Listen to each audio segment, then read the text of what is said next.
నేటి ఉద్యమాన్ని స్ఫూర్తిగా తీసుకుని బీసీల హక్కుల కోసం దేశవ్యాప్తంగా డిజిటల్ ప్రజా ఉద్యమాన్ని నిర్మించాల్సిన అవసరం ఉందని బీసీ సంక్షేమ సంఘం జాతీయ ఉపాధ్యక్షుడు గుజ్జా సత్యం పిలుపునిచ్చారు.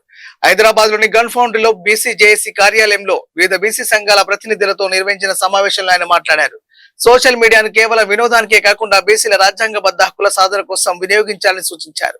బీసీ సమస్యలు దశాబ్దాలుగా పరిష్కారానికి నోచుకోకపోయినా జాతీయ చర్చగా మారలేదని ఆవేదన వ్యక్తం చేశారు.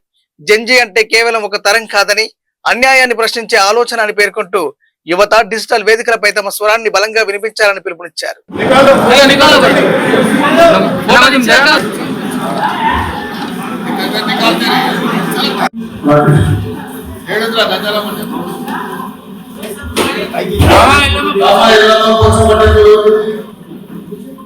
ఇందాక స్టాంప్స్ కొట్టారు కదా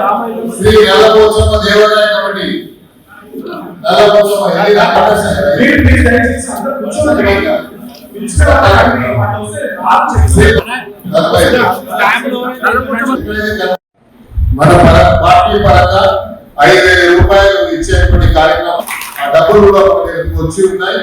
నేను రేపు అన్ని ఎవరైతే సబ్మిట్ చేస్తే వాళ్ళందరితో మీటింగ్లు పెట్టి అందరి సభ ప్రతి బూత్ కు 5,000 రూపాయలు చొప్పున మరి బీసీసీ అదే చేస్తారు, ఐడియా చేస్తాం. డబ్బు కూడా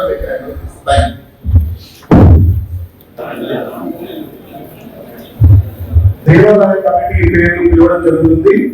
దయచేసి